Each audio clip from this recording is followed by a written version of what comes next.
Hello guys, ഇതാണ് നമ്മുടെ മുത്തുമണി മൾട്ടിവുഡിൽ ഉണ്ടാക്കിയ കാളത്തലയാണ്. 25 സെൻറ്റിമീറ്ററോളം നീളമുണ്ട്. അത്യാവശ്യം വെയിറ്റ് ഉണ്ട്. ഫുള്ള് മൾട്ടിവുഡാണ്. ഇതിൽ ഉപയോഗിച്ചത് മൊത്തം മൾട്ടിവുഡാണ്. ഇത് പണി നടന്നുകൊണ്ടിരിക്കുകയാണ്. അതിൻ്റെ ഡീറ്റെയിലിങ്ങും സാധനങ്ങളൊക്കെ ഉഷാറാക്കി ചെയ്യണമെന്നുണ്ട്. അപ്പോൾ അതിൻ്റെ ഞരമ്പുകളും അതിൻ്റെ സംഗതികളും ഒക്കെ ഇതതിൻ്റെ കൊമ്പ് പൊട്ടിയിട്ടിട്ട് ഇങ്ങനെ വെച്ചിരിക്കുകയാണ്. ആ നിലത്ത് വീണിട്ട് കൊമ്പൊന്ന് പൊട്ടി. അപ്പോൾ വീണ്ടും ഇവിടെ പൊട്ടിയിട്ടുണ്ട്. ഞാൻ വരച്ച് വൃത്തിയാക്കണം. നല്ല തടിയുള്ള കൊമ്പാണ്. അത് ഇങ്ങനെ തൂക്കിയിടുമ്പോൾ നിങ്ങൾക്ക് എത്രത്തോളം മനസ്സിലാവുന്നത് അറിയില്ല.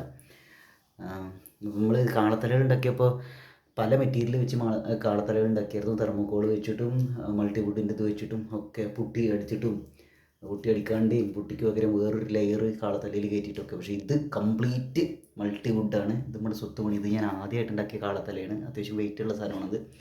അപ്പോൾ ഇതിൻ്റെ ഈ കാളത്തല വേണ്ട ആളുകൾ പറയുക. 25 സെൻറ്റിമീറ്ററോളം നീട്ടമുണ്ട്. അപ്പോൾ ഇതാണ് നമ്മുടെ മുത്തുമണി ചക്കരമണി. പണി നടന്നുകൊണ്ടിരിക്കുകയാണ്. അതിൻ്റെ ഡീറ്റെയിലിങ് സാധനമൊക്കെ റെഡിയാക്കണം. ഞാൻ ഒന്ന് പെയിൻറ്റ് അടിച്ചിട്ട് ചുമ്മാ ഒന്ന് വെച്ചതാണ്, പ്രൈമർ അടിച്ചിട്ട്. അപ്പോൾ ഇനി വേറെ പരിപാടി ഞരമ്പുകളും സാധനങ്ങളൊക്കെ ഇതിലൊക്കെ ഒന്ന് പിടിപ്പിക്കണം. ഓക്കെ.